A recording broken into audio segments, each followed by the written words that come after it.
¿Vas a seguir fingiendo que todo está bien?, preguntó Andrés desde el umbral, con la chaqueta del traje aún puesta, como si acabara de regresar de una batalla que solo él libraba. Clara no levantó la vista.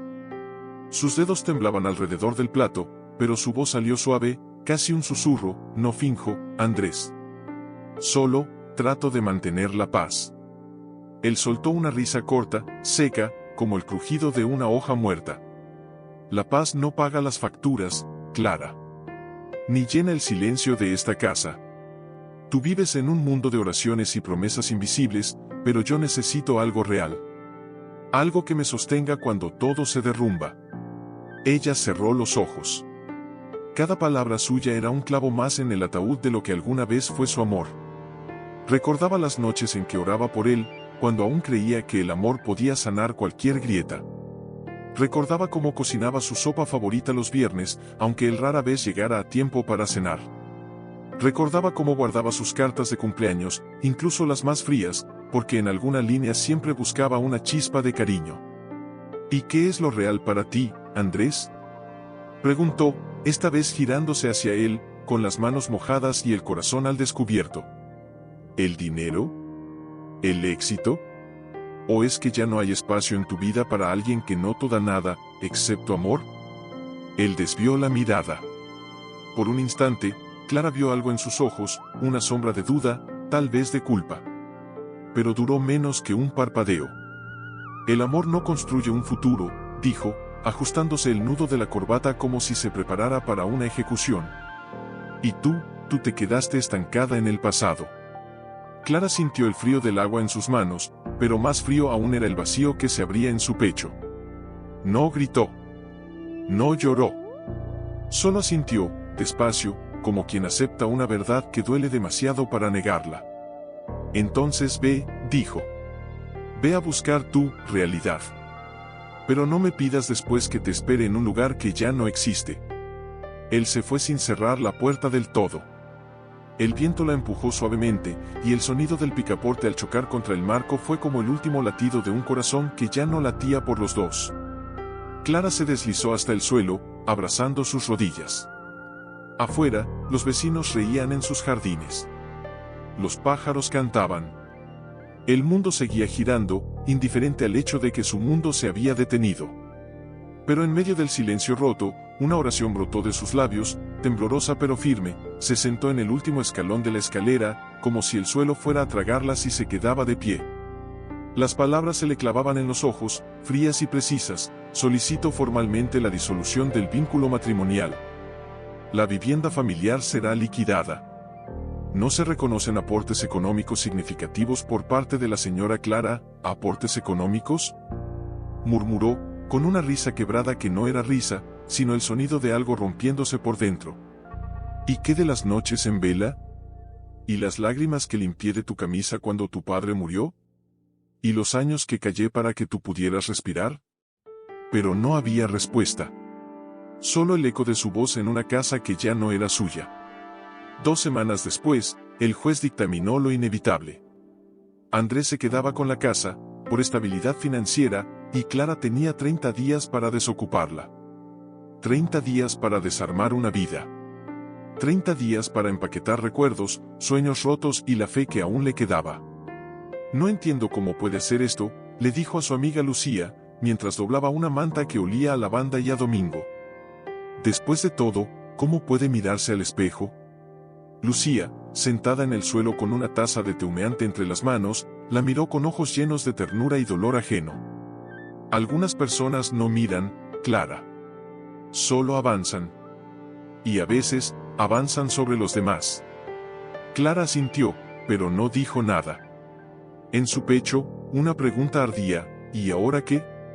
El último día, bajo una lluvia fina que parecía llorar por ella, cargó su maleta y una caja de cartón con lo poco que le permitieron llevar. Andrés no apareció. Solo el abogado, con su traje impecable y su voz neutra, le entregó las llaves de un apartamento de transición, un cuarto alquilado con dinero de la iglesia, temporal, humilde, casi invisible. Gracias, dijo Clara, aunque no sentía gratitud, solo agotamiento. Al cerrar la puerta tras de sí por última vez, se detuvo un instante. Miró la puerta de roble que tantas veces había abierto con esperanza, y ahora cerraba con duelo. No había rabia. Solo una tristeza profunda, como un pozo sin fondo. Señor, susurró, con la frente apoyada en la madera fría, si esto es el desierto, que no sea en vano. Caminó hacia el taxi bajo la lluvia, sin paraguas, como si el cielo quisiera lavarla de todo lo que ya no le pertenecía.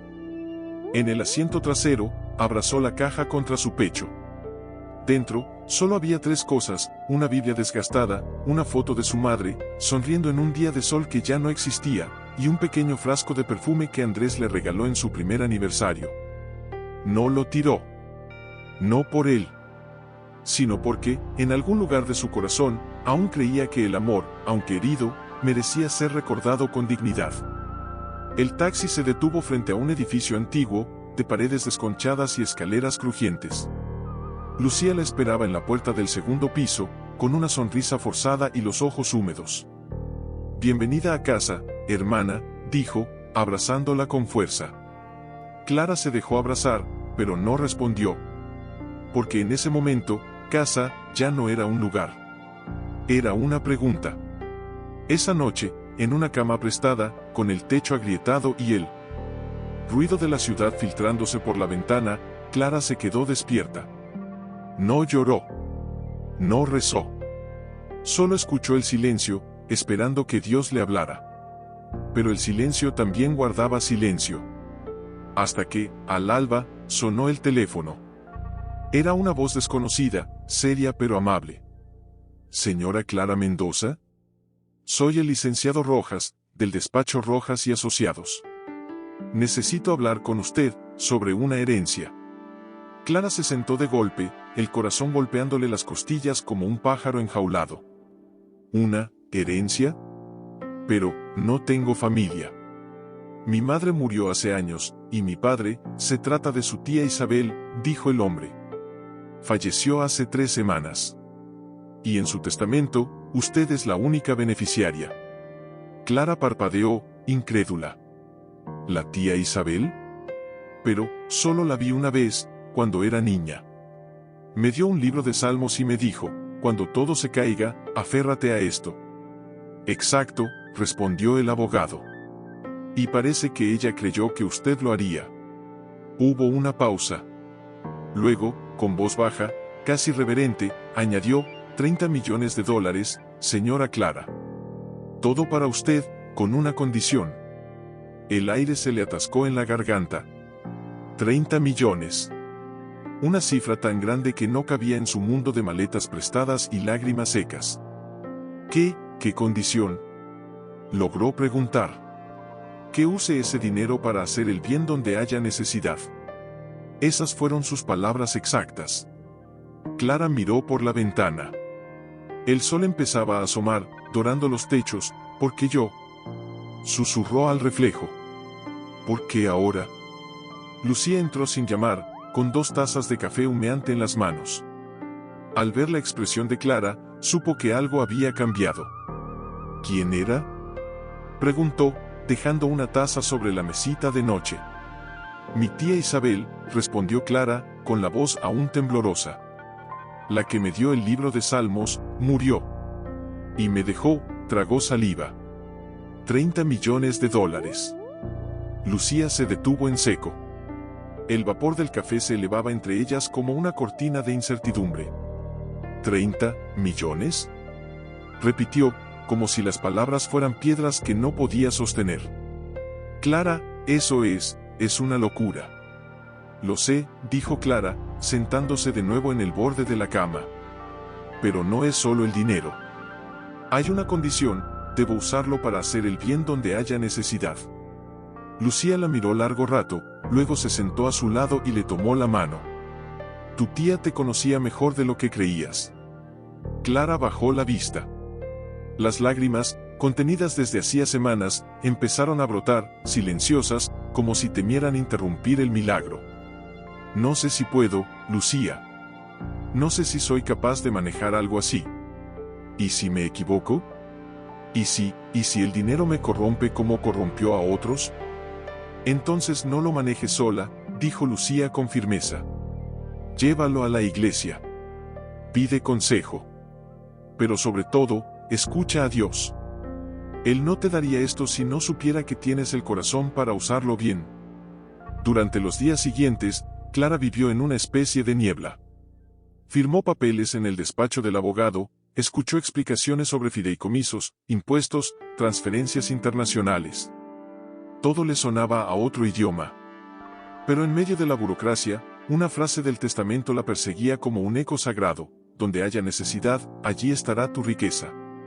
Una tarde, mientras caminaba por el barrio buscando algo, no sabía qué, pasó frente a un edificio abandonado con un cartel descolorido: Refugio Esperanza cerrado temporalmente. Las ventanas estaban rotas. La puerta, forzada. Pero en el jardín descuidado, una niña pequeña jugaba con una muñeca de trapo, vigilada por una mujer con ojeras profundas y una mirada que parecía haber visto demasiado. Clara se detuvo. ¿Vives aquí?, preguntó, acercándose con cuidado. La mujer la miró con desconfianza, pero no con hostilidad. No tenemos a dónde ir, dijo, abrazando a la niña. El refugio cerró hace 2 meses. Sin fondos. Sin apoyo. Y yo, no tengo familia. Clara sintió un nudo en la garganta. Esa mujer, podría haber sido ella. Si no hubiera tenido a Lucía. Si la iglesia no la hubiera acogido. Si Dios no hubiera susurrado en medio de su ruina. ¿Cómo te llamas?, preguntó. María. Y ella es Sofía. Sofía la miró con ojos grandes y curiosos, y le sonrió. Una sonrisa que no tenía miedo, solo inocencia. ¿Sabes qué?, dijo Clara, agachándose para estar a su altura. Creo que Dios me trajo aquí por una razón. Esa noche, en la pequeña habitación prestada, Clara no durmió. Se quedó despierta, con la Biblia abierta en el Salmo 82, defiende al débil y al huérfano, haz justicia al afligido y al menesteroso. Las palabras ardían. Al día siguiente, regresó al edificio. Esta vez, con el abogado. Quiero comprarlo, dijo, señalando el refugio. Todo. Y quiero que lo restauren. Rápidamente. El abogado la miró, sorprendido. Señora Clara, con lo que tiene, podría comprar 10 mansiones. ¿Está segura de que quiere invertir en esto? Ella lo miró a los ojos, con una calma que no sabía que poseía. Mi tía no me dejó dinero para vivir como reina. Me lo dejó para hacer puente. Y este lugar es donde empieza ese puente. Mientras los trámites avanzaban, Andrés se enteró. Apareció una tarde, impecable como siempre, con una sonrisa que no llegaba a sus ojos. Escuché lo de la herencia, dijo, apoyado contra el marco de la puerta del apartamento de Lucía. No sabía que tenías familia adinerada. ¡Qué conveniente! Clara no se inmutó. No es conveniencia, Andrés. Es providencia. Él rió, pero había tensión en su mandíbula. Vamos, Clara. Sé realista. Tú sola no puedes manejar tanto dinero. Podríamos reconciliarnos. Trabajar juntos. Yo tengo contactos, experiencia. ¿Quieres reconciliarte conmigo, o con el dinero?, preguntó. Ella, sin alzar la voz. Él vaciló. Solo un segundo. Pero fue suficiente. Ambas cosas, dijo, como si fuera razonable. Clara cerró la puerta, suavemente, sin odio, pero con una certeza inquebrantable. El amor no se negocia, Andrés. Y menos con cheques. Él se fue. Pero Clara sabía que no sería la última vez que lo vería. Mientras tanto, en el refugio en ruinas, ya se escuchaban martillos. Obreros limpiaban escombros. Pintores cubrían las paredes con colores cálidos. Y Clara, con las manos llenas de polvo y el corazón lleno de propósito, caminaba entre los cuartos vacíos imaginando risas, oraciones, abrazos sanadores. Una tarde, mientras revisaba planos con un arquitecto, Mateo apareció. Era joven, con una camiseta desgastada y una mochila llena de libros.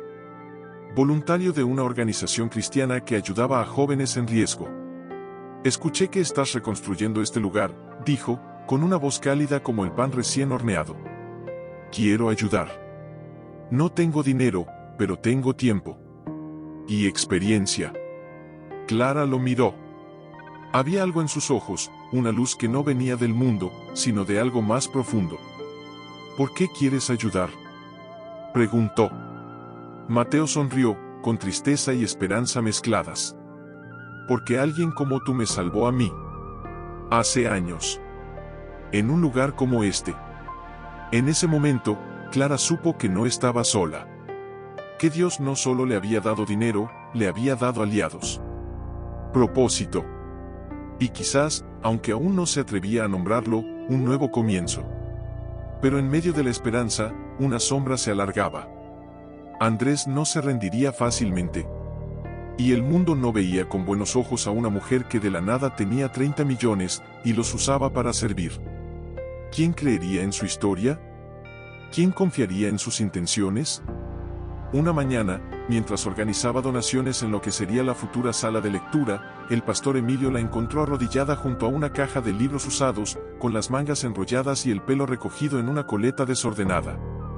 Clara, dijo suavemente, como quien no quiere interrumpir un momento sagrado, necesito hablar contigo. Ella se levantó, limpiándose el polvo de las manos. Claro, pastor. ¿Sucede algo? Él dudó. Miró a su alrededor, como si temiera que las paredes escucharan. Hay rumores en la congregación. Algunos dicen que este dinero no es de Dios. Que apareció de la nada, que no tiene lógica. Que quizás está siendo usada. Clara sintió un puñal helado clavarse en el pecho. No por la acusación, sino por el hecho de que venía de quienes se llamaban hermanos. ¿Y usted qué cree, pastor?, preguntó, con la voz firme, aunque por dentro temblaba. Él suspiró, con los ojos llenos de pesar. Yo creo en ti, Clara. Pero la fe de otros es frágil. Y el dinero, incluso cuando se usa para el bien, despierta sospechas. Más aún cuando viene de un pasado que nadie conoce. Ella bajó la vista. Recordó las noches en que oraba sola en la iglesia, cuando nadie la veía. Recordó cómo servía en la cocina del comedor comunitario sin que su nombre apareciera en ningún cartel. ¿Acaso eso ya no contaba? Entonces que miren mis frutos, dijo, alzando la mirada. No mi cuenta bancaria. Esa tarde, durante la reunión de oración, Clara notó las miradas furtivas. Susurros que cesaban al pasar. Sonrisas que no llegaban a los ojos. Incluso una señora, doña Elena, quien años atrás le había dado un abrazo cuando su madre murió, ahora la evitaba como si llevara una plaga. Solo Lucía y Mateo permanecían a su lado, incólumes ante el murmullo del juicio. No les hagas caso, le dijo Mateo mientras clavaban estantes en lo que sería la biblioteca. La gente teme lo que no entiende. Y tú estás haciendo algo que pone en jaque su comodidad. ¿Mi comodidad?, preguntó Clara, sorprendida. Sí, respondió él, clavando un tornillo con precisión. Muchos creen que servir a Dios es dar lo que sobra. Tú estás dando todo. Y eso incomoda. Clara lo miró. Había una profundidad en sus palabras que iba más allá de la lógica. Era como si hubiera estado en su piel. ¿Por qué me ayudas, Mateo?, preguntó de pronto. Podrías estar en cualquier otro lugar. Con cualquier otro proyecto. Él dejó la herramienta y se sentó en el suelo, apoyando la espalda contra la pared recién pintada. Cuando tenía 15 años, mi padre me echó de casa. Dijo que era una vergüenza. Que no servía para nada. Dormí en parques, comí de la basura, hasta que un hombre me recogió en un refugio como este. Me enseñó a leer la Biblia. Me dijo que Dios no veía mis errores, sino mi corazón. Hizo una pausa. Sus ojos se humedecieron. Ese hombre murió hace 2 años. Pero antes de irse, me dijo, algún día, alguien como tú necesitará un refugio. Y tú serás quien lo abra. Clara sintió un nudo en la garganta. No dijo nada. Solo extendió la mano y la posó sobre la de él. Un gesto simple, pero cargado de entendimiento. Esa noche, mientras caminaba de regreso al apartamento de Lucía, Clara se detuvo bajo un farol parpadeante. El cielo estaba estrellado, inmenso, silencioso. Y en medio de la soledad urbana, una certeza la envolvió: no estoy loca. No estoy equivocada. Esto es lo que debía hacer. Pero al día siguiente, todo cambió. Un periódico local publicó un artículo titulado "Mujer desconocida recibe fortuna misteriosa y compra edificio en zona marginal". El tono era ambiguo, casi sensacionalista.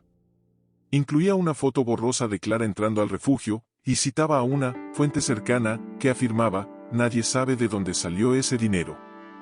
Parece demasiado bueno para ser verdad. Las redes sociales estallaron. Algunos la llamaban ángel moderno. Otros, estafadora con disfraz de santa. Incluso recibió un mensaje anónimo en su teléfono: devuelve el dinero antes de que alguien salga herido. Clara se sentó en el suelo del cuarto de Lucía, con el teléfono en la mano, temblando. No de miedo. De rabia. De tristeza. ¿Así era el mundo? ¿Dónde hasta el bien se desconfía? Lucía entró, vio su rostro y sin decir palabra, la abrazó. No tienes que probarle nada a nadie, le susurró al oído. Solo a Dios. Y Él ya sabe quién eres. Clara cerró los ojos.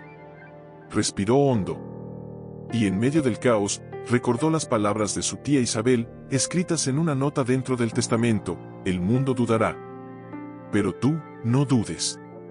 Porque el amor verdadero siempre deja huella, aunque al principio parezca polvo. Al día siguiente, Clara no se escondió. Fue al refugio más temprano que nunca. Abrió las puertas de par en par. Y colgó un cartel hecho a mano en la entrada: aquí no se vende nada. Solo se da esperanza. Si tienes dudas, entra. Si tienes hambre, come. Si tienes dolor, ora. Y si solo quieres ver, bienvenido. Porque aquí, todos somos hijos del mismo Padre. Mientras clavaba el cartel, vio a Andrés al otro lado de la calle. No se acercó. Solo la miró. Y por primera vez, en sus ojos no había codicia. Había confusión. Tal vez, el primer destello de arrepentimiento. Pero Clara ya no necesitaba su aprobación. Porque en medio de la tormenta de dudas ajenas, había encontrado algo más. Sí. ¿Señora Clara Mendoza?, preguntó una voz masculina, seria, pulcra, como el filo de un cuchillo bien afilado. Sí, soy yo. Soy el licenciado Rojas. Ya hablamos antes, sobre la herencia de su tía Isabel. Clara se enderezó de inmediato. El corazón le dio un vuelco. Sí, licenciado. ¿Sucede algo? Hubo una pausa. Breve, pero densa. Necesito que venga al despacho. Hoy. A las 10. Hay algo que debe ver en persona. ¿Algo? ¿Qué cosa? ¿Está todo en orden con la transferencia? Está en orden, respondió él, con cuidado. Pero hay documentos adicionales que no se incluyeron en la primera entrega. Documentos que su tía quiso que usted leyera solo cuando estuviera lista. Clara frunció el ceño. ¿Lista para qué? Para entender por qué usted, y no otra persona, fue elegida. La línea se cortó antes de que pudiera preguntar más. Durante las horas siguientes, Clara no pudo concentrarse. Cada clavo que martillaba sonaba como un latido acelerado. Cada risa de las niñas en el patio le parecía lejana, como si estuviera bajo el agua. ¿Qué más había dejado su tía? ¿Por qué ahora? ¿Y por qué, cuando estuviera lista? A las 9:30, se miró al espejo del baño del refugio, un espejo pequeño, con una grieta diagonal que partía su rostro en dos. Se arregló el pelo, se puso una blusa sencilla, y se repitió en silencio: no es el dinero lo que me define. Es lo que hago con él. El despacho del licenciado Rojas estaba en el centro de la ciudad, en un edificio de vidrio y acero que parecía no tener alma. Al entrar, una recepcionista le sonrió con profesionalismo frío y la condujo a una sala privada. El abogado la esperaba de pie, con un sobre marrón sobre el escritorio. No había papeles sueltos, ni computadoras encendidas. Solo ese sobre. Y una Biblia antigua, abierta en el Salmo 37. Gracias por venir, dijo, señalando una silla. Antes de entregarle esto, debo advertirle algo, lo que contiene no es solo información. Es una responsabilidad mayor de lo que imagina. Clara se sentó, con las manos entrelazadas sobre las rodillas. He estado viviendo con responsabilidad desde que supe de la herencia. No tengo miedo. No se trata de miedo, dijo él, con una mirada que parecía atravesarla. Se trata de verdad. Le entregó el sobre. Clara lo abrió con dedos que, por primera vez en semanas, temblaban sin control. Dentro había 3 cosas, una carta escrita a mano, una fotografía descolorida y una llave pequeña, de metal antiguo. Desdobló la carta. La letra era firme, elegante, ligeramente inclinada, como si cada palabra hubiera sido escrita con oración. Asterisco, querida Clara, si estás leyendo esto, es porque ya no soy polvo, sino luz. Y tú, ya no eres la niña asustada que me visitó una vez en el campo. Eres la mujer que Dios ha preparado para sembrar donde otros solo ven desierto. La llave que sostienes abre un cofre en el banco suizo número 417B. Dentro encontrarás los documentos originales de mi fundación, cartas de personas cuyas vidas salvamos en silencio, y una lista. Una lista de nombres. Entre ellos, el tuyo. Porque no te elegí por casualidad, Clara. Te elegí porque tú también fuiste rescatada. Cuando tenías 6 años, tu madre no murió de una enfermedad, como te dijeron. Murió protegiéndote. Un hombre poderoso, cuyo nombre aún pesa en las sombras, la amenazó para que te entregara. Ella se negó. Y pagó con su vida. Yo te saqué de allí. Te dejé con una familia segura. Y borré tu rastro. Ese hombre sigue vivo. Y si descubre que tienes el dinero, volverá por lo que cree que le pertenece. Por eso, mi niña, usa esta fortuna no solo para dar techo, sino para construir muros de justicia. Y sobre todo, no confíes en quien aparezca diciendo que sabe quién eres. Porque algunos regresan no para salvar, sino para reclamar. Asterisco. Clara dejó caer la carta. La habitación giró. El aire se volvió espeso, irrespirable. ¿Es esto verdad?, logró preguntar, con la voz quebrada. El abogado asintió, con los ojos llenos de compasión. Su tía Isabel no solo era rica, Clara. Era una guerrera. Durante décadas, usó su fortuna para sacar a mujeres y niños de redes de explotación. Tu madre fue una de sus primeras aliadas. Y tú, su primer rescate. Clara miró la fotografía. En ella, una mujer. Joven, su madre, sostenía a una niña de ojos grandes y vestido azul. Detrás, una mujer mayor con gafas redondas y una sonrisa serena, la tía Isabel. ¿Quién es ese hombre?, susurró. No puedo decírselo aún, respondió el abogado. Pero si sigue adelante con el refugio, él se enterará. Y vendrá. Clara apretó la llave en su puño. El metal se clavó en su palma, como un recordatorio: esto no es un regalo. Es una misión. Salió del edificio con el alma en llamas. El cielo estaba nublado, como si el mundo supiera que algo oscuro se movía tras las cortinas del tiempo. Al llegar al refugio, Mateo la esperaba en la puerta, con una taza de té en la mano. ¿Todo bien?, preguntó, al ver su rostro pálido. Ella lo miró. Quiso contarle todo. Pero las palabras de su tía resonaron en su mente: no confíes en quien aparezca diciendo que sabe quién eres. Sí, dijo, forzando una sonrisa. Solo, mucho que procesar. Pero mientras caminaba hacia el interior, sintió algo nuevo. No era solo miedo. Era determinación. Porque ahora entendía. No había sido abandonada. Había sido guardada. Y si ese hombre creía que el dinero era suyo, iba a descubrir que Clara ya no era una niña indefensa.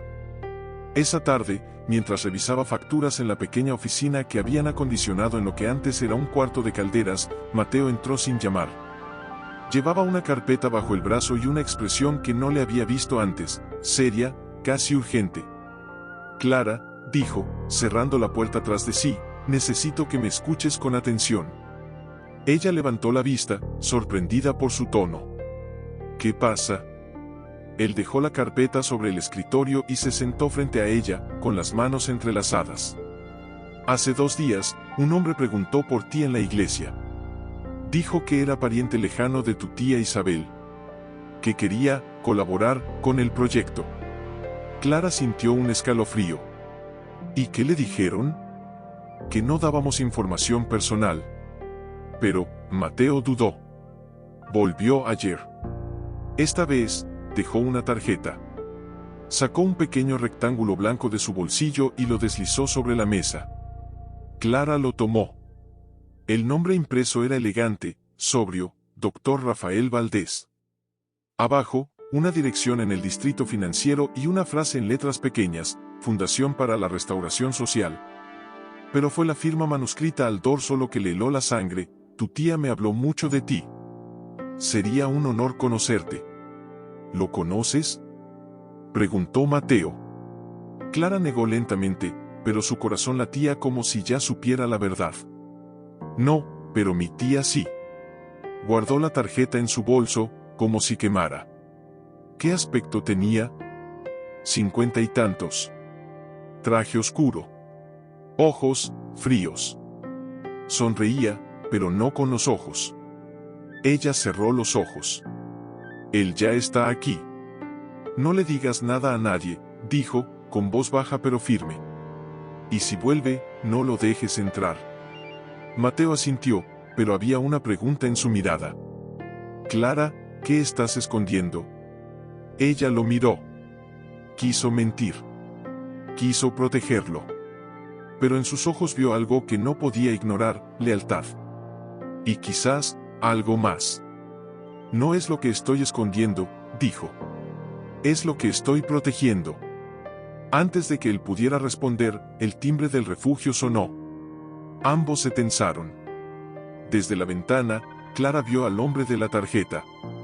Alto, impecable, con un abrigo largo que ondeaba con el viento. Se detuvo frente a la puerta, miró hacia arriba, y sonrió. No era una sonrisa amable.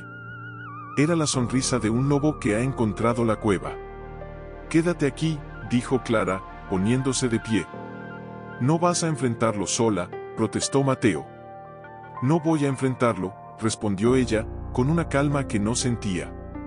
Solo voy a escucharlo. Abrió la puerta principal. El viento frío le azotó el rostro. Señora Mendoza, dijo el hombre, con una voz suave como seda envenenada. Qué honor por fin conocerla. ¿Qué quiere, doctor Valdés? Solo hablar. Extendió las manos, como si fuera inofensivo. Su tía y yo compartíamos una visión. Creo que usted y yo podríamos hacer lo mismo. Mi tía ya no está, dijo Clara, sin moverse del umbral. Y su visión ya está en marcha. Sin usted. Él inclinó la cabeza, como si admirara su coraje. Admiro su determinación. Pero el mundo es más complicado de lo que cree. 30 millones atraen miradas. Algunas, amigas. Otras, no tanto. ¿Es una amenaza? Es una advertencia, corrigió él, con una sonrisa que no llegó a sus ojos grises. Hay intereses que usted ni imagina. Personas que han esperado años para que ese dinero regrese a donde pertenece. Clara sintió el suelo temblar bajo sus pies. No físicamente, pero sí en su alma. Ese dinero no pertenece a nadie más que a Dios, dijo, con una voz que sorprendió incluso a ella misma.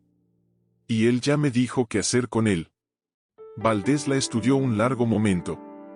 Luego, sacó un sobre del bolsillo interior de su abrigo. Entonces tal vez esto le interese. Se lo entregó. Clara lo tomó, pero no lo abrió. ¿Qué es? Una prueba de que no todo lo que su tía le contó era verdad.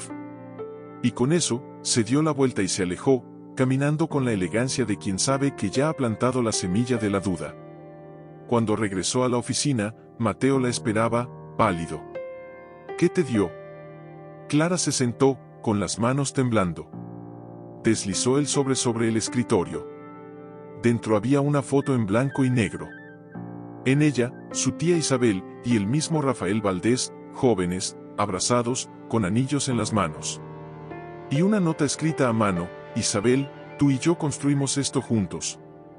No dejes que una niña lo destruya. No puede ser, susurró Mateo. Clara miró la foto. Miró la firma.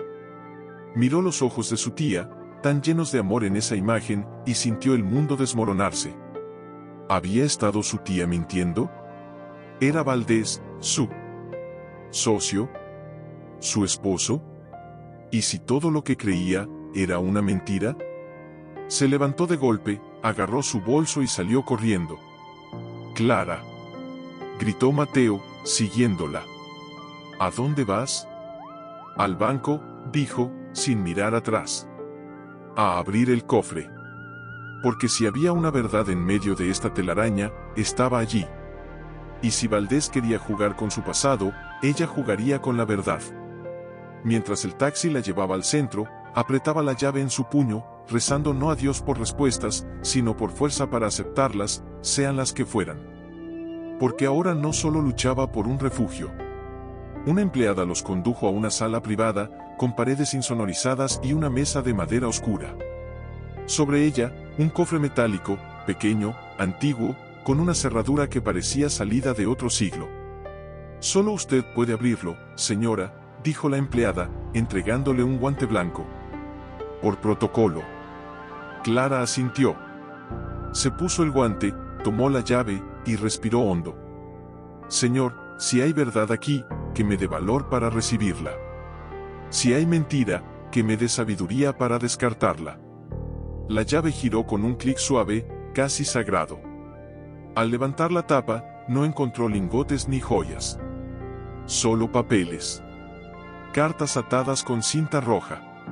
Fotografías. Un diario de cuero desgastado.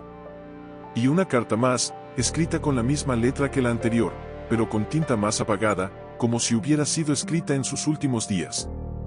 Asterisco, si estás leyendo esto, es porque Valdés ya te encontró. Sí, él y yo fuimos pareja. Sí, construimos fortuna juntos. Pero cuando descubrí lo que hacía con ese dinero, cómo traficaba con vidas, cómo usaba fundaciones como fachada, lo dejé. Tu madre no solo me ayudó a escapar, me salvó la vida. Y tú, Clara, no eres hija de quien crees. Tu padre biológico es Rafael Valdés. Asterisco, el mundo se detuvo. Clara soltó la carta como si quemara. Su respiración se volvió superficial, entrecortada. Las paredes parecían acercarse. Mateo se acercó, alarmado. «Clara, ¿estás bien?» Ella no respondió. Solo miró las fotografías. En una mujer joven, su madre, sostenía a un bebé. Detrás, Valdés, con una sonrisa posesiva. En otra, su tía Isabel, con lágrimas en los ojos, escribiendo en un cuaderno: «Lo he sacado de allí. Nunca volverá a tocarla». «No», susurró Clara, con la voz quebrada. «No puede ser». «¿Qué dice?», preguntó Mateo, con suavidad. Ella lo miró, con los ojos llenos de un dolor que no tenía nombre. «Él es mi padre». Mateo palideció. Pero no retrocedió. Al contrario, tomó su mano. «Eso no cambia quién eres, Clara.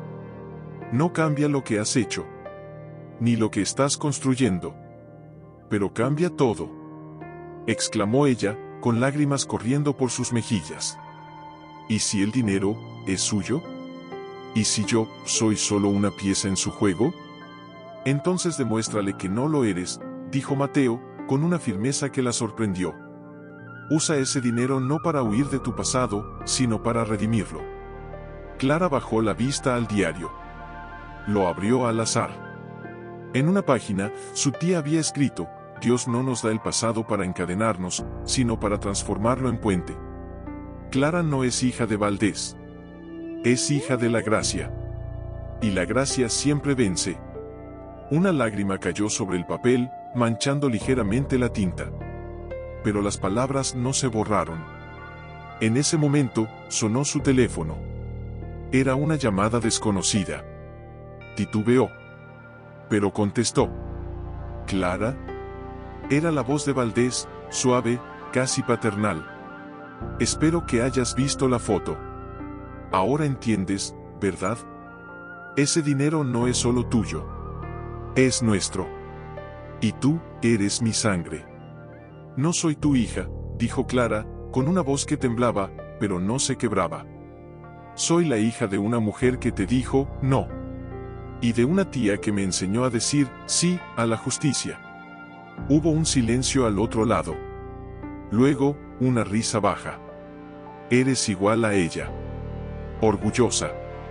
Terca. Pero el orgullo no paga abogados, Clara. Y yo, ya inicié los trámites legales para reclamar mi parte. Incluso, para cuestionar tu capacidad mental.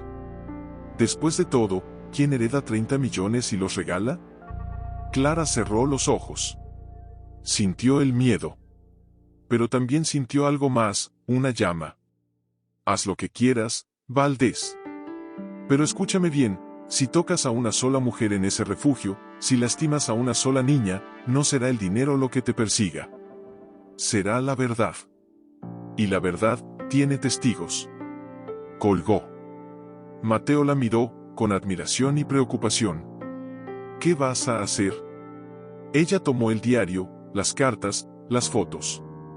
Lo guardó todo en su bolso. Luego, se puso de pie. Voy a terminar lo que mi tía empezó. ¿Cómo? Reuniendo a esas mujeres, dijo, con los ojos brillando. Las que él destruyó. Las que mi tía rescató. Las que aún están calladas. Voy a darles voz. Y si él quiere guerra, que se prepare. Porque esta vez, no lucharé sola. Salieron del banco bajo una lluvia fina. Pero Clara ya no sentía frío. Sentía fuego. Porque ahora entendía, la herencia no era solo dinero. Era justicia. Y ella, sería su instrumento. Mientras caminaba, una certeza la envolvió, como un manto invisible, no importa de quién venga mi sangre. Mi alma pertenece a aquel que me llamó por mi nombre, y me dio un propósito más grande que el miedo. Al llegar al refugio, Clara no entró. Se quedó bajo el alero, mirando las ventanas iluminadas. Dentro, las risas de las niñas seguían, ajenas al abismo que se abría bajo sus pies. ¿Y si tengo su sangre, y también su maldad? Preguntó de pronto, sin mirar a Mateo. ¿Y si, sin saberlo, soy como él? Él se detuvo a su lado, con las manos en los bolsillos y la mirada fija en el horizonte mojado. No se hereda el alma, Clara. Se elige. Pero, ¿y si ya la elegí mal? ¿Y si todo esto es solo una forma de redimirme a mí misma, no de ayudar a otros? Entonces no estarías. Temblando ahora, dijo él, suavemente. Estarías firmando papeles con Valdés. Pero no lo hiciste. Elegiste venir aquí. Elegiste abrir el cofre.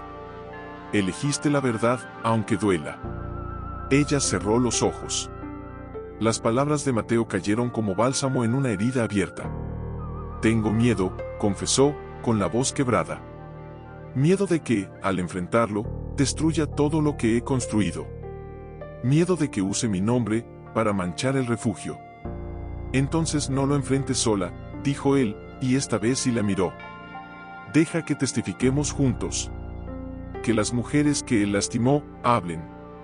Que el mundo sepa quién es Rafael Valdés. No el filántropo. El depredador. Clara asintió lentamente. Pero antes de que pudiera responder, la puerta del refugio se abrió. Era Andrés. Vestía un traje oscuro, el cabello impecable, pero sus ojos estaban distintos. Menos duros. Más cansados. Clara, dijo, con una voz que no reconocía. «Necesito hablar contigo». Mateo se tensó, pero Clara levantó una mano. «Está bien. Quédate aquí». Se acercó a Andrés, manteniendo distancia. «¿Qué haces aquí?» «Escuché rumores», dijo, bajando la voz. «Sobre un hombre llamado Valdés. Sobre tu pasado». Ella se quedó helada. «¿Quién te lo dijo?» «Un viejo socio mío. Trabajó con Valdés hace años. Me dijo que ese hombre arruina vidas y luego las compra. Y que si está tras de ti, no es por el dinero. Es por control». Clara lo miró, incrédula. «¿Por qué me dices esto? ¿Qué ganas?» Andrés bajó la vista. Por primera vez, parecía vulnerable. «Porque vi cómo mirabas a esas niñas hoy. Vi cómo les arreglabas el pelo, cómo les dabas tu pan. Y me di cuenta de que nunca te vi así conmigo. Porque yo nunca te di un motivo para ser tú misma». Hizo una pausa. Luego, con voz ronca, añadió: «No vine a pedirte que volvamos. Vine a decirte que si necesitas un abogado, conozco a los mejores. Y no te cobrarán un centavo». Clara lo miró largo rato. No vio codicia. No vio manipulación. Solo arrepentimiento, y tal vez, un destello de redención. «Gracias», dijo, simplemente. Él asintió, dio media vuelta, y se fue, sin mirar atrás. Cuando Clara regresó junto a Mateo, éste la miró con una sonrisa triste. «Hasta el desierto da flores, a veces». Esa noche, Clara no durmió. Reunió a las mujeres del refugio en la sala principal. Encendió velas. Sirvió té caliente. Y, con las manos temblando, les contó la verdad. «Rafael Valdés es mi padre biológico», dijo, con la voz baja pero clara. «Y es el hombre que destruyó las vidas de muchas como ustedes. Mi tía Isabel lo combatió en silencio. Pero yo, no puedo callar más». Una mujer mayor, con cicatrices en las muñecas y ojos que habían visto demasiado, levantó la mano. «Yo lo conocí», dijo. «Me prometió trabajo en el extranjero. Me encerró en una casa con otras 12 mujeres. Nos llamaba inversiones». «¿Tienes pruebas?», preguntó Clara. «Tengo mi testimonio. Y tengo esto». Sacó una pequeña grabadora de su bolso. La usaba para orar. «Pero una noche, grabé su voz. Diciendo nombres. Fechas.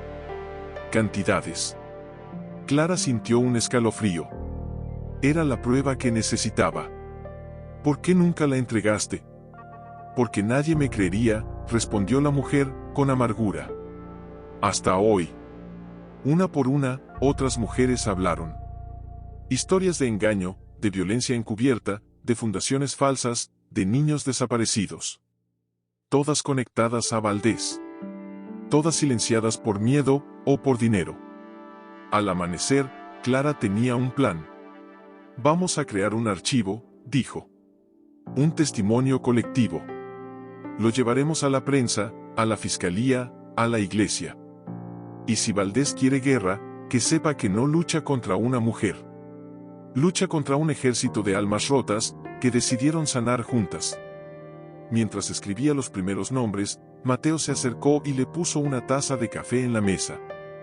«¿Crees que funcionará?». «No lo sé», dijo ella, mirando por la ventana. «Pero si fallamos, al menos habremos dicho la verdad». En ese momento, su teléfono vibró. Un mensaje anónimo: «Deja de hurgar en el pasado, Clara. O tu refugio arderá antes del viernes».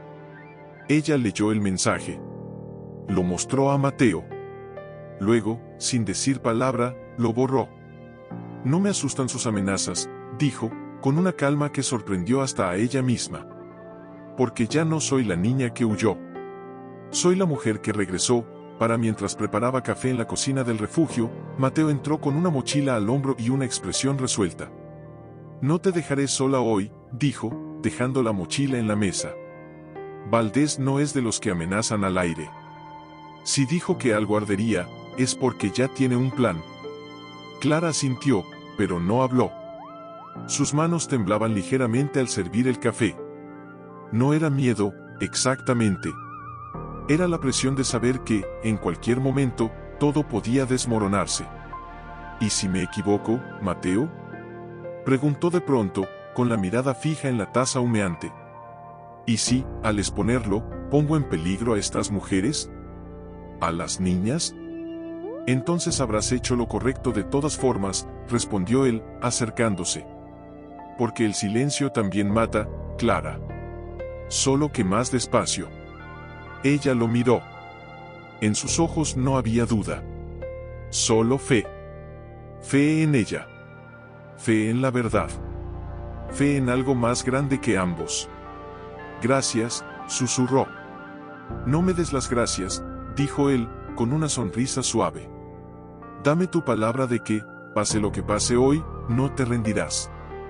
Te la doy, dijo Clara, con firmeza. Por mi madre.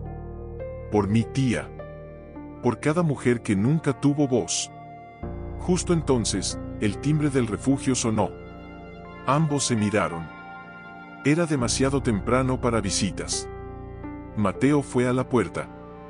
Al abrirla, se encontró con una figura envuelta en un abrigo largo, con el rostro parcialmente oculto por una bufanda. ¿Sí? Preguntó Mateo, bloqueando el paso. La figura bajó la bufanda lentamente. Era una mujer de unos 60 años, con el cabello canoso y ojos que parecían haber visto siglos de dolor. Busco a Clara Mendoza, dijo, con voz ronca pero firme. Tengo algo que ella necesita ver. Clara se acercó, intrigada. Soy yo. La mujer sacó un sobre grueso de su bolso. Mi nombre es Elena Rojas.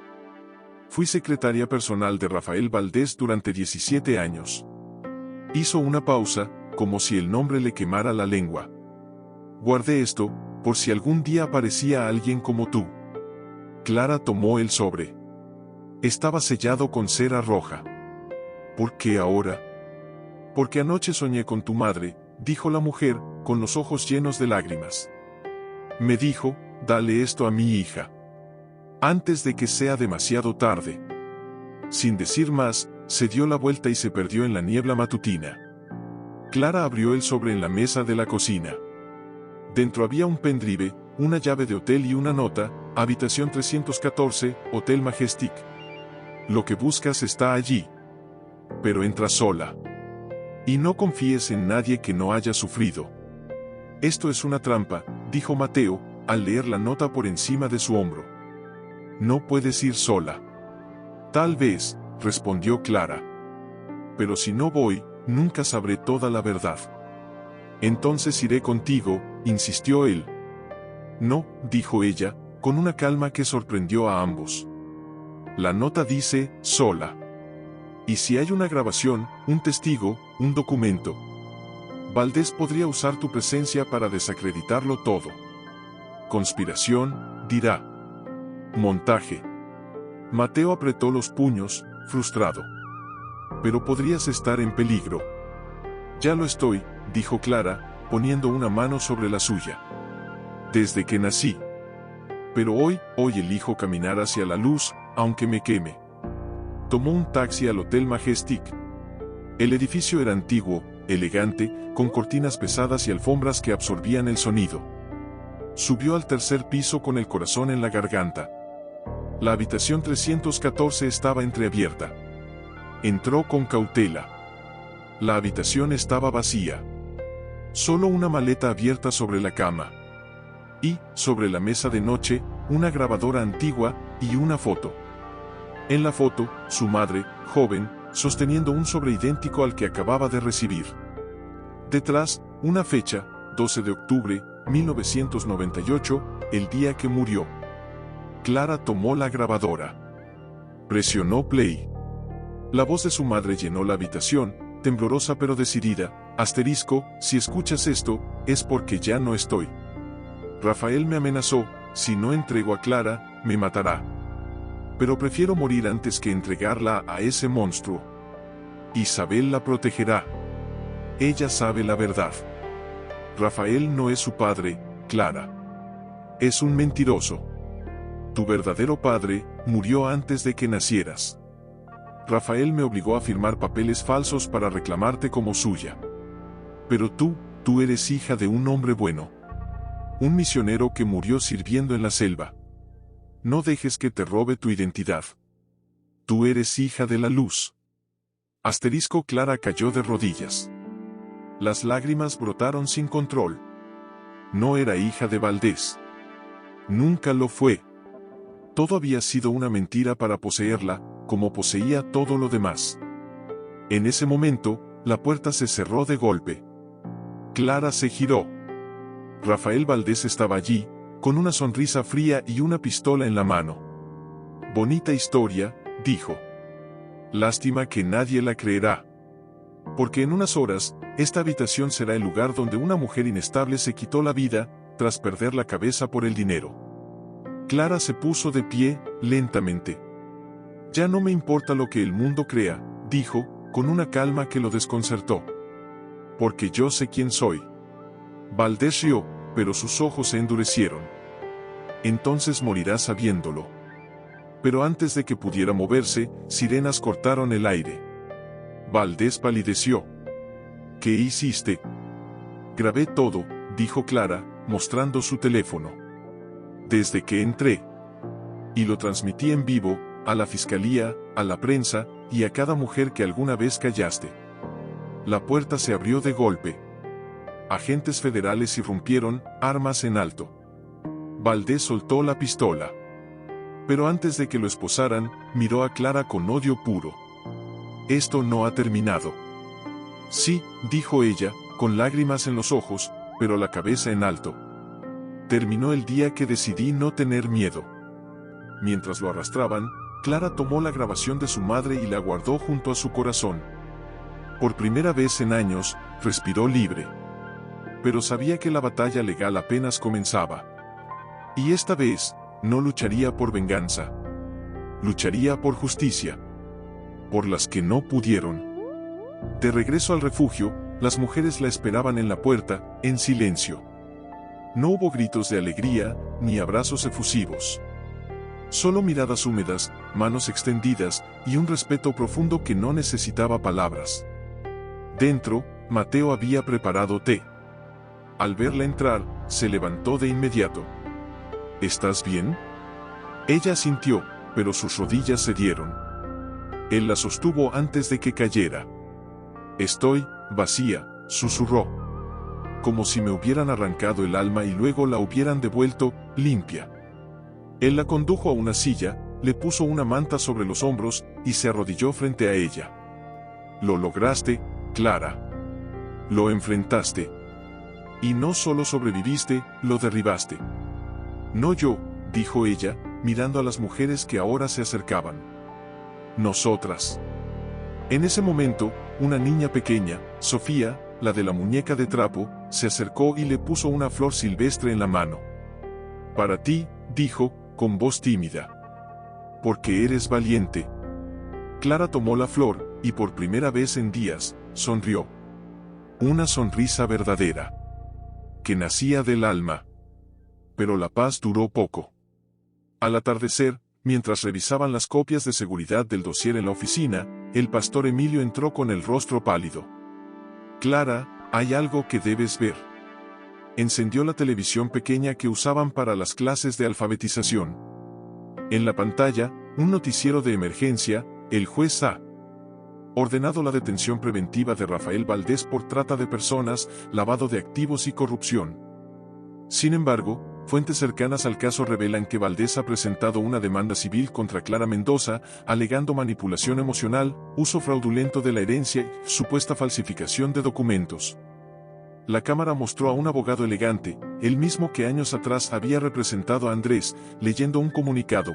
Mi cliente sostiene que la señora Mendoza, en estado de duelo y confusión tras su divorcio, fue inducida por terceros a creer en una falsa narrativa familiar con el fin de justificar el uso indebido de fondos que, legalmente, podrían corresponder a otros herederos legítimos. Clara sintió el estómago revolverse. ¿Otros herederos? ¿Qué otros herederos? El pastor bajó el volumen. Dicen que Valdés tiene un hijo, un joven que estudió en Suiza, que apareció de la nada hace 2 semanas, y que reclama parte de la herencia. Mateo frunció el ceño. Eso es ridículo. El testamento es claro. Todo es para ti. Pero si cuestionan tu parentesco con Isabel, dijo el pastor, con pesar, podrían argumentar que no eres la beneficiaria legítima. Clara se levantó, caminando de un lado a otro. No entiendo, ¿por qué ahora? ¿Por qué inventar un hijo? Porque quiere dividirte, dijo Mateo, con los ojos entrecerrados. Quiere que dudes, que te aísles, que pierdas el apoyo de la iglesia, de la prensa, de todos. Esa noche, mientras la ciudad dormía, Clara no pudo cerrar los ojos. Cada sombra en la pared le parecía una amenaza. Cada ruido, una emboscada. Hasta que, cerca de la medianoche, sonó su teléfono. Era un número desconocido. Pero esta vez, no dudó en contestar. ¿Clara Mendoza?, preguntó una voz joven, suave, casi tímida. Sí. ¿Quién es? Mi nombre es Daniel Valdés. Soy el hijo de Rafael. Clara se quedó helada. ¿Qué quieres? Hablar. En persona. Mañana, a las 7, en el parque frente al refugio. Iré solo. Sin abogados. Sin cámaras. ¿Por qué habría de creerte? Hubo una pausa. Luego, con voz quebrada, él dijo, porque yo también fui una de sus inversiones. Me sacó de un orfanato a los 8 años. Me dio un nombre, un pasaporte y una cadena invisible. No te creo, dijo Clara, pero su voz tembló. Entonces ven con tu amigo Mateo. Con guardaespaldas. Con una grabadora. Pero ven. Porque si Valdés va a prisión, quiero asegurarme de que nunca más dañe a nadie. Ni siquiera a mí. Colgó. Clara miró por la ventana. La luna estaba llena, brillante, testigo silenciosa de tantos secretos. Al día siguiente, llegó al parque antes de la hora. Se sentó en un banco, con Mateo a pocos metros, fingiendo leer un periódico. A las 7 en punto, un joven delgado, de cabello oscuro y ojos inquietos, se acercó. Vestía ropa sencilla. Nada de trajes. Nada de arrogancia. Se sentó a su lado, sin mirarla. Gracias por venir, dijo. No vine por ti, respondió Clara. Vine por las que aún no han sido rescatadas. Él asintió. Lo entiendo. Sacó un sobre del bolsillo. Esto es para ti. Documentos originales del orfanato donde estuve. Pruebas de que Rafael me adoptó ilegalmente para usar mi nombre en cuentas offshore. Y una grabación de él diciendo que Clara es la única que conoce la verdadera ubicación del fondo final. Clara lo miró, incrédula. ¿Por qué me ayudas? Porque tú tuviste el valor de decir no, dijo él, con los ojos llenos de lágrimas. Yo nunca lo tuve. Pero hoy, sí. En ese momento, una camioneta negra pasó lentamente frente al parque. Las ventanas tintadas. Clara reconoció el modelo. Vete, le dijo a Daniel. Ahora. Él se levantó, asustado, y desapareció entre los árboles. La camioneta se detuvo. 2 hombres bajaron. Mateo corrió hacia Clara. Vamos. Corrieron de vuelta al refugio, con los corazones golpeando como tambores de guerra. Al entrar, Clara se apoyó contra la puerta, jadeando. Esto no terminará hasta que todo salga a la luz, dijo, con determinación renovada. No solo su crimen, sino su sistema. ¿Qué vas a hacer?, preguntó Mateo. Ella tomó el sobre de Daniel, lo abrió, y miró los documentos. Voy a convocar una rueda de prensa. Mañana. Aquí, en el refugio. Y voy a invitar a cada mujer que alguna vez cayó. A cada testigo. A cada alma que él intentó borrar. Pero, ¿y si te demandan por difamación? Entonces que lo hagan, dijo Clara, con los ojos brillando. Porque la verdad no necesita permiso para ser dicha. Esa noche, mientras preparaban el salón para la conferencia, Lucía la encontró sola en la cocina, abrazando la flor que Sofía le había dado. «¿Tienes miedo?», dijo Lucía, sentándose a su lado. «Sí», admitió Clara. «Pero ya no es el miedo que paraliza. Es el que impulsa. Entonces estás lista». Mujeres. Decenas de ellas. Algunas con velos, otras con cicatrices visibles, muchas con las manos entrelazadas como si temieran desvanecerse si se soltaban. Entre ellas, la señora con la grabadora, la joven que escapó de un centro de rehabilitación falso, la madre que buscó a su hija durante 7 años, y Daniel, de pie al final, con la cabeza baja, como si no se creyera digno de estar allí. Clara salió al patio con una blusa sencilla, sin maquillaje, el cabello recogido en una coleta. No parecía una heredera. Parecía una guerrera cansada, pero firme. Mateo le entregó un vaso de agua. «Respira», le susurró. «No estás sola». Ella asintió, pero sus manos temblaban. No por miedo al que dirán, sino por el peso sagrado de ser la voz de tantas que nunca tuvieron una. Se acercó al micrófono improvisado, conectado a un pequeño altavoz.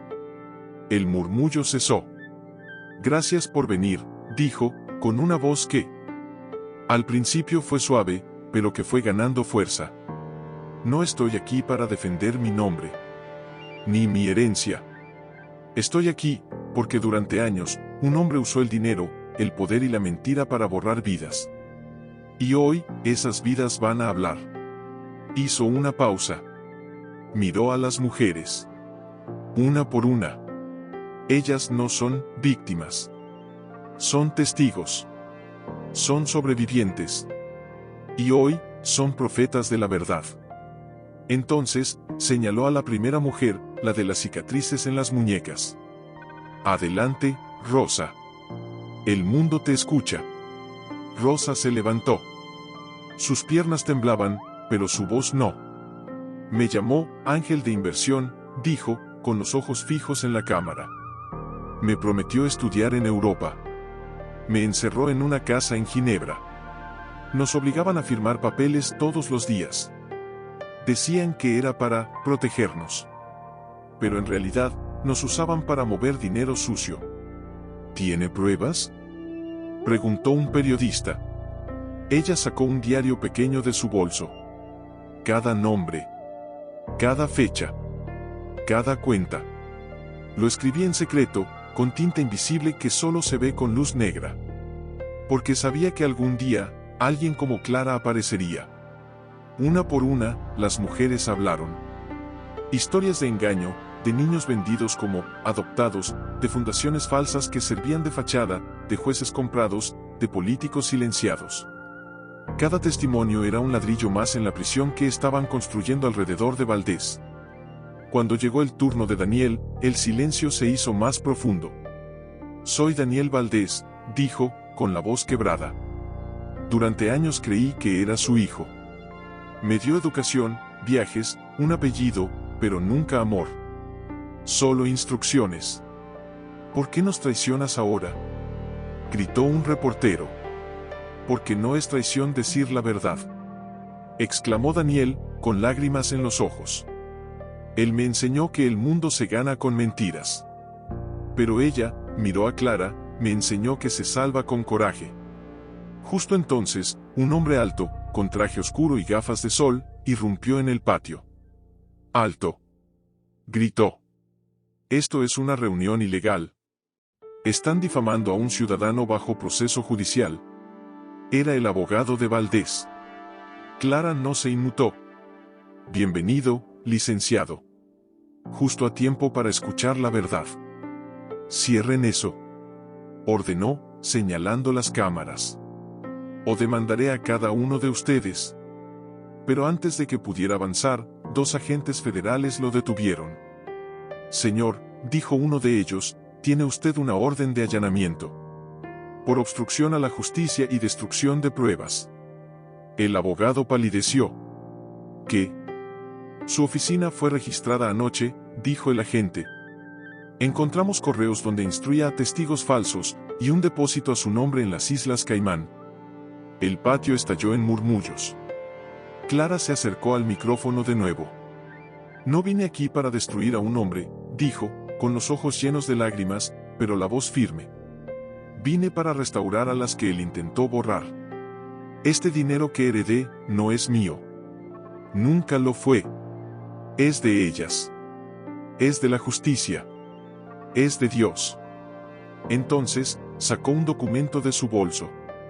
Hoy, firmo la transferencia total de la herencia a una fundación independiente, administrada por un consejo de mujeres sobrevivientes, pastores, abogados éticos y, sí, incluso Daniel.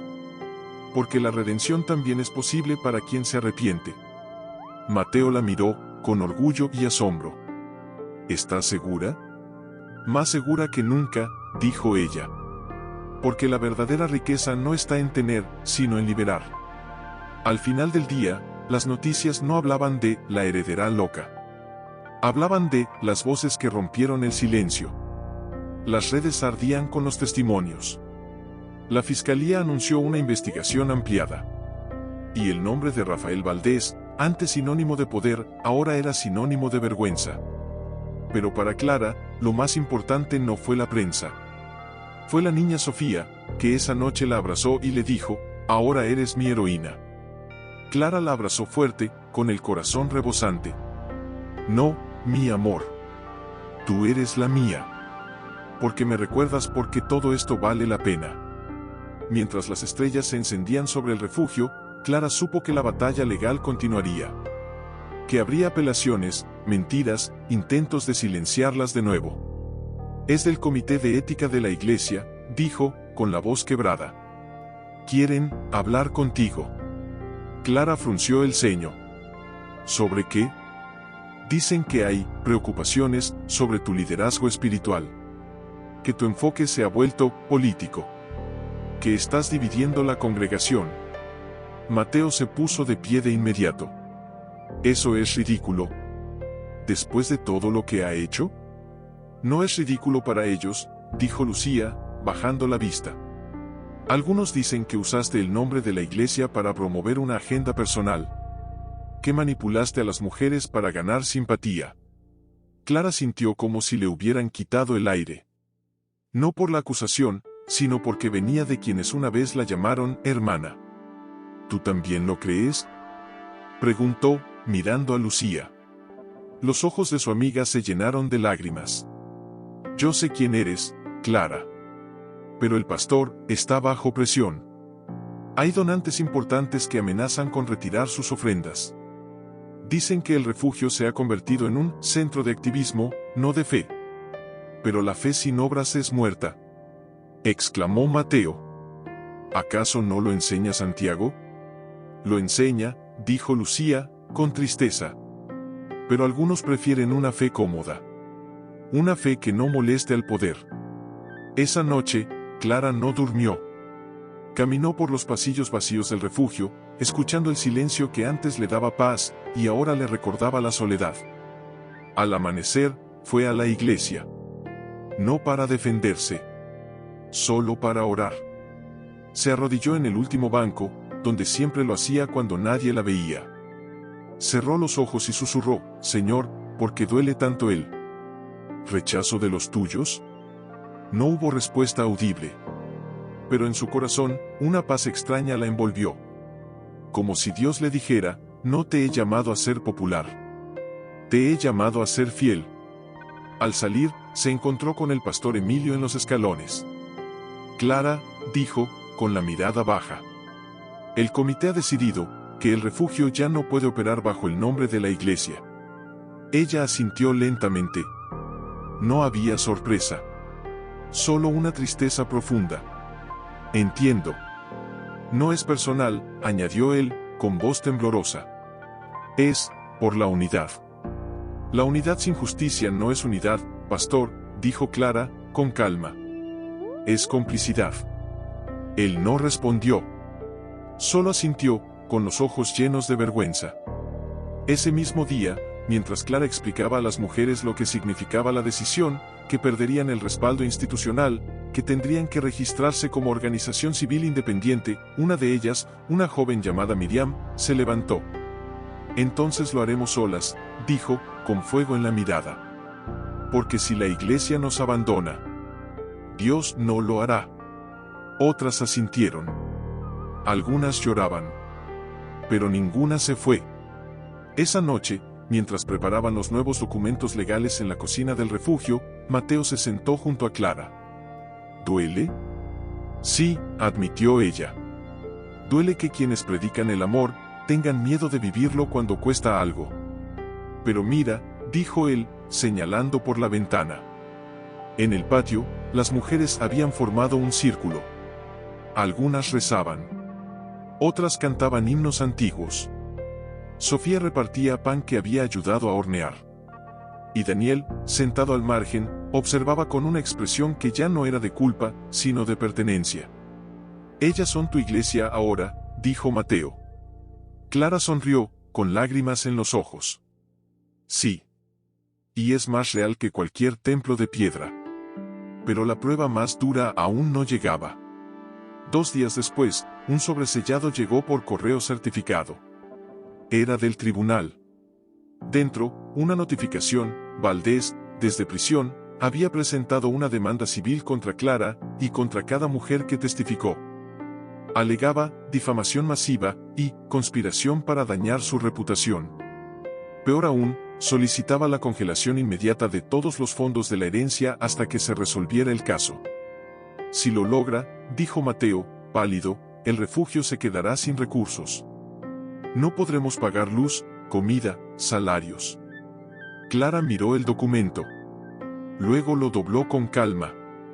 Entonces confiaremos en que Dios proveerá. Pero esto es real, Clara, exclamó él, con frustración. No es solo fe. Es electricidad. Es comida para niñas. Lo sé, dijo ella, mirándolo a los ojos. Pero si retrocedemos ahora, les decimos a esas mujeres que su verdad no vale el riesgo. Y no puedo hacerles eso. En ese momento, sonó el timbre. Era Andrés. Esta vez, no venía solo. Traía una carpeta gruesa. He reunido a un equipo de abogados pro bono, dijo, sin preámbulos. Especialistas en derechos humanos, derecho internacional, derecho de víctimas. Se ofrecieron cuando vieron los testimonios. Clara lo miró, incrédula. ¿Por qué haces esto? Porque, dijo él, con una sonrisa triste, por primera vez en mi vida, vi lo que significa amar sin esperar nada a cambio. Y quiero aprender. Esa noche, mientras el equipo legal revisaba la demanda, Clara salió al jardín. El cielo estaba estrellado. El viento traía el olor a jazmín que alguien había plantado semanas atrás. Su tía Isabel, como si el viento mismo trajera sus palabras, la riqueza verdadera está en servir. Se levantó, con el alma más ligera que hacía semanas. No tenía todas las respuestas, pero tenía una certeza: no retrocedería. Al entrar al refugio, encontró a Mateo despierto, revisando documentos bajo la tenue luz de una lámpara de escritorio. Al verla, sonrió con alivio. Pensé que te habías ido. Nunca, dijo ella, acercándose. Este es mi hogar ahora. No por los muros, sino por quienes lo habitan. Se sentó frente a él, tomó el expediente de la demanda y lo hojeó con calma. Valdés quiere que nos cansemos. Que nos peleemos entre nosotras. Que el miedo nos haga callar. Y si congela los fondos, dijo Mateo, con la voz tensa, no podremos mantener el refugio ni una semana. Clara guardó silencio un momento. Luego, con una determinación que sorprendió hasta a ella misma, dijo: entonces no dependeremos de los fondos. ¿Qué quieres decir? Mi tía no me dejó solo dinero, Mateo.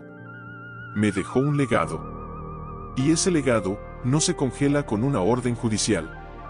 Se levantó, caminó hasta la ventana y señaló el patio trasero, aún oscuro. Ese terreno está vacío. Podríamos cultivarlo. Verduras, hierbas, flores. Vender en el mercado local. Las mujeres pueden coser, tejer, hacer pan. Ya lo hacen para nosotras, ¿por qué no para otros? Mateo la miró, asombrado. Estás hablando de construir una economía desde cero. Estoy hablando de fe en acción, dijo Clara. Porque si Dios nos dio manos, no es solo para recibir, sino para crear. Esa misma mañana, reunió a todas en el salón principal. No con miedo, sino con esperanza. Valdés intentará quitarnos el dinero, dijo. Pero no puede quitarnos nuestras manos. Ni nuestros corazones. Hoy, empezamos algo nuevo, un taller comunitario. Cocina, costura, huerto, artesanías. Vendemos lo que hacemos. Y con eso, sostenemos este refugio. Al principio, hubo dudas. Miriam, la más joven, levantó la mano. ¿Y si no es suficiente? Entonces será suficiente para un día, respondió Clara. Y al siguiente, volveremos a intentarlo. Porque la dignidad no se mendiga, se siembra. Ese día, comenzaron. Con baldes viejos como macetas, agujas donadas, harina comprada con las últimas monedas. Sofía ayudaba a regar. Rosa enseñaba a tejer. Daniel, con vergüenza al principio, ofreció sus conocimientos de contabilidad para llevar los libros. Y mientras trabajaban, algo milagroso sucedió, no solo crecían las plantas, crecían ellas. Una semana después, montaron su primer puesto en el mercado local. Un cartel sencillo decía, hecho con amor y libertad. Al principio, pocos se acercaban. Pero cuando una señora probó el pan de Clara, dulce, esponjoso, con un toque de canela, sus ojos se llenaron de lágrimas. Hace años que no saboreo algo hecho con alma, dijo, pagando el doble de lo marcado. Las ventas crecieron. No eran ricas, pero eran libres. Y cada moneda que entraba no solo compraba arroz, compraba esperanza. Pero Valdés no se quedó quieto. Una tarde, mientras Clara regresaba del mercado, un hombre la abordó. Señora Mendoza, dijo, con una sonrisa falsa. Soy representante de una cadena nacional. Estamos interesados en comprar su marca. Ofrecemos un adelanto generoso y protección legal. Clara lo miró fijamente. ¿Protección de quién? Él bajó la voz. De ciertas complicaciones judiciales. Todo se resolvería si usted firma. Era una trampa. Clara lo supo al instante. Dígale a Valdés, dijo, con calma helada, que no vendo lo que Dios me dio para regalar. El hombre se fue, pero la advertencia quedó flotando en el aire.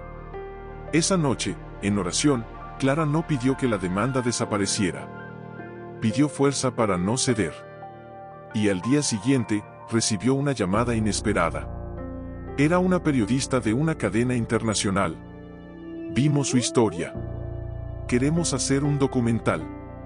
No solo sobre Valdés, sino sobre ustedes. Sobre cómo las mujeres que él intentó borrar, están construyendo un nuevo mundo. Clara miró a las mujeres reunidas en la cocina, amasando pan, riendo, vivas. Sí, dijo. Pero no sobre mí. Sobre nosotras. Porque en medio de la tormenta legal, en medio del abandono de la iglesia, ¿está segura de que era él? Preguntó Mateo, con la voz tensa, mientras cerraba las cortinas de la oficina. Clara sintió, con las manos apretadas alrededor de una taza de té que ya no estaba caliente. Era Andrés. Lo reconocí por la forma en que se ajusta el reloj, como si aún tuviera prisa por algo que nunca alcanza. ¿Por qué vendría ahora? Dijo Mateo, frunciendo el ceño. Después de todo lo que ha pasado, porque el miedo lo está consumiendo, respondió Clara, con una tristeza profunda en la voz. No el miedo a perderme, sino el miedo a haber perdido su alma. Esa misma tarde, él regresó. Esta vez, no se quedó en la calle. Tocó a la puerta. Lucía lo hizo pasar, aunque con recelo. Lo condujo al pequeño salón de reuniones, donde Clara lo esperaba, sentada frente a una mesa de madera desgastada, con una Biblia abierta y una taza vacía. Andrés entró con el traje arrugado, el cabello despeinado, los ojos hundidos. Ya no era el hombre impecable que la dejó sin techo. Era un hombre roto. No vine a pedirte nada, dijo, sin saludar. Solo, a decirte la verdad. Clara lo miró, sin odio, sin esperanza. Solo con calma. Habla. Valdés me contactó desde prisión, dijo, con la voz ronca. Me ofreció una parte de lo que recupere si logro convencerte de retirar los testimonios. Dijo que tú aún me escucharías. Clara no se movió. ¿Y lo harás? Él la miró, y en sus ojos había algo que ella nunca había visto, vergüenza genuina. Al principio, pensé en hacerlo. Pensé que era mi última oportunidad de arreglar las cosas. De recuperar algo de lo que perdí. ¿Y qué te detuvo? Tu rostro, dijo, con un nudo en la garganta. En las noticias. Cuando hablabas de justicia, no había rencor. Había paz. Y entendí que lo que perdí no fue una esposa. Fue la posibilidad de ser un hombre bueno. Se sentó, como si las piernas ya no lo sostuvieran. He estado mintiendo toda mi vida, Clara. A los demás, y a mí mismo. Creí que el éxito era poder. Pero tú me mostraste que el verdadero poder está en servir. Y yo, nunca supe hacerlo. Clara guardó silencio un largo rato. Afuera, las niñas jugaban en el patio. Sus risas entraban por la ventana abierta, como un recordatorio de que la vida seguía, incluso después de la ruina. ¿Sabes por qué no te odié, Andrés? Preguntó al fin. Él negó con la cabeza. Porque vi en ti lo que temía ver en mí misma, el miedo disfrazado de orgullo. Pero tú, aún puedes cambiar. Yo ya no soy tu esposa. Pero si necesitas un lugar para sanar, este refugio no discrimina. Él levantó la vista, incrédulo. ¿Después de todo lo que hice? Después de todo lo que hiciste, dijo Clara, con suavidad, eliges hoy quien quieres ser. No por mí. Por ti. Andrés bajó la cabeza. Y lloró. No como un hombre poderoso, sino como un niño arrepentido. Cuando se fue, Mateo entró en silencio. ¿Confías en él? No, respondió Clara. Pero creo en la gracia. Y la gracia siempre deja una puerta abierta. Esa noche, mientras revisaban los avances del documental con la periodista, una noticia interrumpió la reunión. El tribunal había rechazado la solicitud de Valdés para congelar los fondos. El juez declaró que la evidencia presentada por las demandantes es de interés público y no puede ser silenciada por intereses privados. Las mujeres estallaron en lágrimas. Abrazos. Alabanzas. Pero Clara no celebró. Miró por la ventana, donde la luna iluminaba el jardín que ellas mismas habían plantado. Esto no es una victoria, dijo, con voz baja pero firme. Es solo el comienzo. Porque sabía que Valdés no se rendiría. Pero también sabía algo más, ya no luchaba sola. Y en medio de la batalla, había encontrado algo que él nunca podría entender, una familia hecha no de sangre. Una tarde, mientras clasificaban donaciones. En la sala de costura, Mateo se detuvo frente a una caja llena de bufandas tejidas a mano. Tomó una, suave y azul, como el cielo al amanecer. Tu tía la hizo, ¿verdad? Clara asintió, sin mirarlo. Sí. La encontré entre sus cosas. Decía que el azul era el color de la fe que no se ve, pero que sostiene todo. Él la miró entonces, con una ternura que la hizo temblar. ¿Tú crees en eso, Clara? ¿En una fe que sostiene, incluso cuando duele? Ella tragó saliva. Quiso decir que sí. Pero las palabras se le atoraron. Creo en lo que he visto, dijo al fin. En mujeres que levantan la cabeza después de años de silencio. En niñas que ríen aunque el mundo les haya enseñado a temer. En ti. Que no pediste nada, y diste todo. Mateo dejó la bufanda sobre la mesa y dio un paso hacia ella. No lo hice por ellas, Clara. Lo hice por ti. Ella retrocedió, casi sin querer. No digas eso. ¿Por qué no? Preguntó él, con los ojos brillantes. ¿Por qué tienes miedo de que sea como Andrés? ¿De que esto también termine en abandono? Porque no merezco que me ames, exclamó ella, con la voz quebrada. He estado rota, confundida, llena de dudas. He dudado de Dios, de mí misma, de todo. ¿Cómo puedes mirarme y ver algo digno de amor? Mateo no se movió. Solo la miró, con una calma que la desarmó. Porque no te amo por lo que has sido, Clara. Te amo por lo que eres, una mujer que, en medio del dolor, eligió no odiar. Que, en medio de la mentira, buscó la verdad. Que, en medio del abandono, construyó un hogar para otras. Ella bajó la vista, con las lágrimas cayendo sin control. Tengo miedo de abrir el corazón otra vez. No te pido que lo abras hoy, dijo él, suavemente. Solo te pido que no lo cierres para siempre. Porque el amor verdadero no es una prisión. Es un refugio. Como este. En ese momento, Sofía entró corriendo, con una flor en la mano. Clara. Mira. Floreció la primera rosa del jardín. Clara tomó la flor, aún con las mejillas mojadas, y sonrió. Gracias, mi vida. Cuando Sofía se fue, el silencio volvió. Pero ya no era incómodo. Era sagrado. No sé qué pasará mañana, dijo Clara, mirando la rosa. Valdés sigue en prisión, pero sus abogados no descansan. El documental se estrenará pronto, y con él, vendrán más ataques. Más mentiras. Entonces enfrentémoslos juntos, dijo Mateo. No como marido y mujer. No como salvador y rescatada. Sino como dos almas que decidieron caminar en la misma luz. Clara lo miró. Y por primera vez desde que Andrés la dejó, no vio un reflejo de su pasado. Vio un horizonte. ¿Y si me equivoco otra vez? Entonces me equivocaré contigo, dijo él, con una sonrisa suave. Porque el amor no es la ausencia de miedo, Clara. Es la decisión de no dejar que el miedo decida por ti. Esa noche, mientras la luna bañaba el jardín, Clara salió al patio. Mateo ya estaba allí, sentado en el banco, mirando las estrellas. Se sentó a su lado. No se tomaron de la mano. No hicieron promesas. Solo compartieron el silencio, y la certeza de que, pase lo que pase, ya no estaban hoy, no eran víctimas. Eran testigos. Sobrevivientes. Fundadoras. Clara se miró en el espejo agrietado del baño, el mismo que semanas atrás le devolvía a una mujer perdida.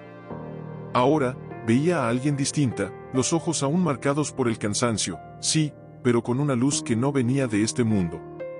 Se alisó la blusa sencilla, blanca, como un lienzo en blanco, y se puso la bufanda azul de su tía. ¿Lista?, preguntó Mateo desde la puerta, con una sonrisa cálida. Nunca lo estaré del todo, dijo ella, saliendo. Pero hoy no se trata de estar lista. Se trata de estar presente.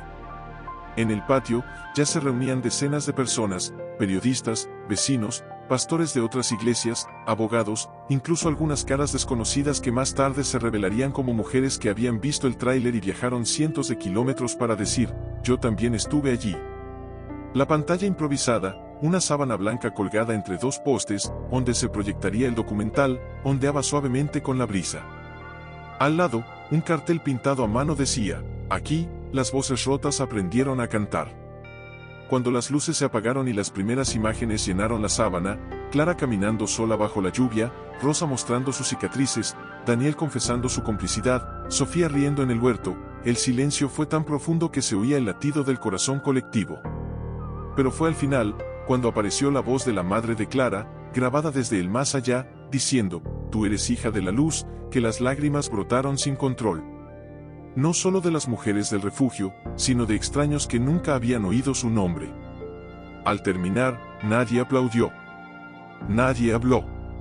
Solo se abrazaron. Como si el dolor compartido los hubiera convertido, por un instante, en una sola alma. Entonces, una voz temblorosa rompió el silencio. ¿Puedo decir algo? Todos se giraron. Era una mujer mayor, con el cabello canoso y un vestido desgastado. Nadie la conocía.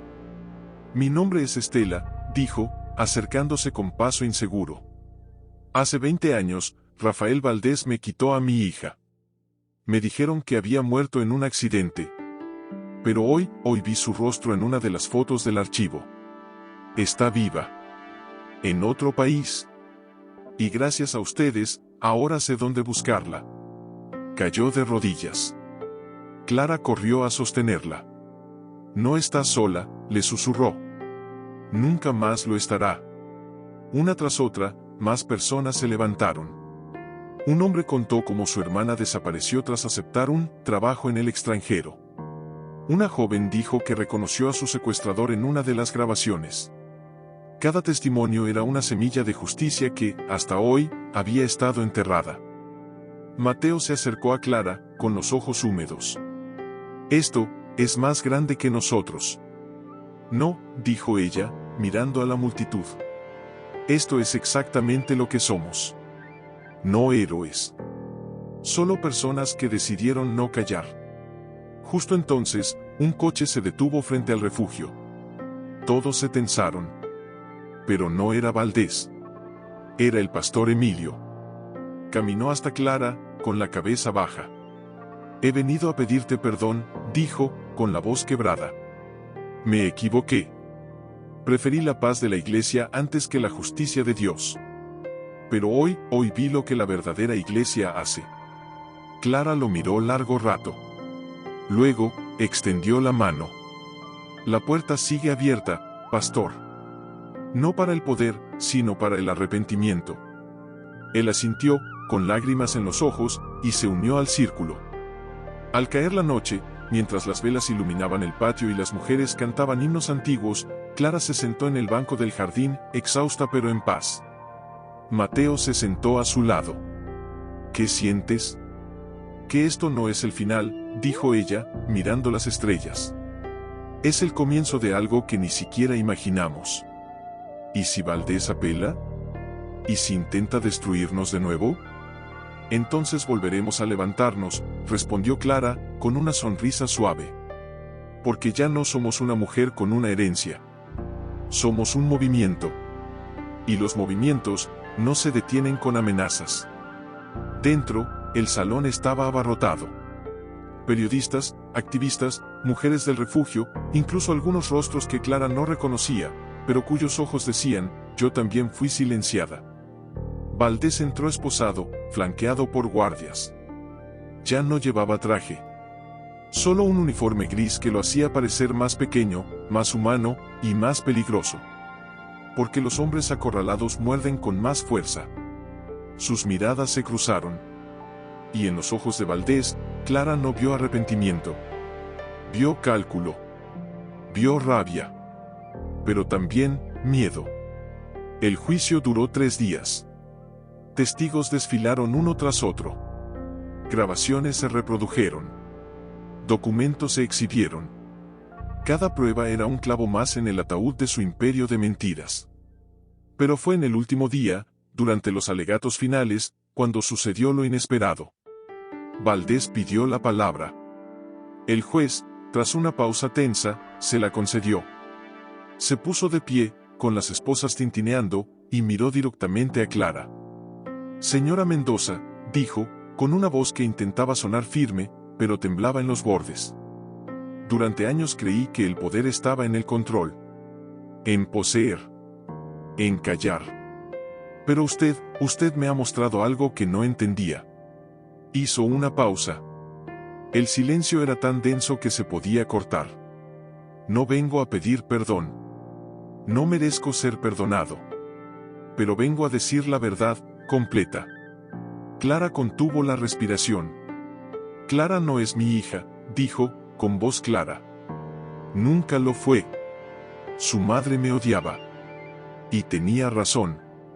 Yo la amenacé para que firmara documentos falsos, para que yo pudiera reclamar a Clara como mi heredera simbólica, y así tener acceso a los fondos de Isabel. Pero Isabel me engañó. Cambió el testamento a último momento. Y me dejó fuera. Miró al juez. Todo lo que he hecho, fue por avaricia. No por paternidad. Y si hay justicia en este lugar, Que me condenen no solo por lo que hice, sino por lo que intenté robar, la identidad de una niña inocente. Un murmullo recorrió la sala. Incluso sus propios abogados parecían desconcertados. Clara no lloró. No sonrió. Solo asintió, como quien recibe una llave que abre una puerta sellada hace años. Al salir del tribunal, la multitud la esperaba. Pero antes de que alguien pudiera abrazarla, una figura se abrió paso entre la gente.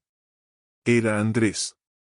Se detuvo frente a ella, con las manos vacías y los ojos llenos de algo nuevo, paz. Escuché todo desde la galería, dijo. Y por primera vez, entendí lo que significa arrepentirse de verdad. ¿Por qué estás aquí, Andrés? Porque quiero pedirte perdón, no para que me perdones, sino porque necesito decirlo. Te dejé sin techo, sin nombre, sin valor, porque yo mismo me sentía vacío. Pero tú construiste un hogar donde otros habrían construido una tumba. Clara lo miró largo rato. Luego, extendió la mano. El perdón no es un puente que te lleva de vuelta a mí, Andrés. Es un puente que te libera a ti. Lo sé, dijo él, con lágrimas en los ojos. Y hoy, cruzo ese puente solo. Se dio la vuelta y se perdió entre la multitud. Pero esta vez, no se fue con la cabeza gacha. Se fue con la frente en alto. Esa noche, en el refugio, no hubo celebración. Solo oración. Las mujeres se reunieron en el jardín, bajo las estrellas, y encendieron velas por cada vida que Valdés había tocado, y por cada una que, gracias a la verdad, ahora podía sanar. Mateo se acercó a Clara, que miraba el fuego de una vela temblar con el viento. ¿Sientes alivio? Siento libertad, dijo ella. Porque ya no cargo con la sombra de su mentira. Soy Clara Mendoza. Hija de una madre valiente. Sobrina de una mujer justa. Y hermana de todas las que eligieron no callar.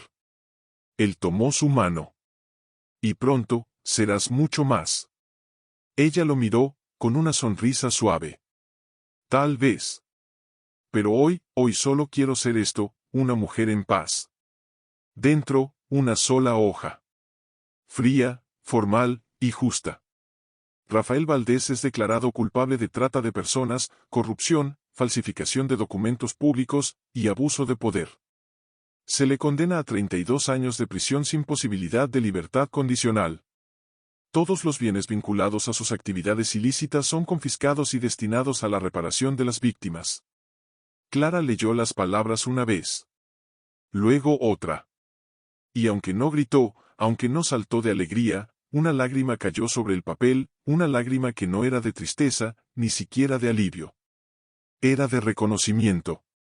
Como si, por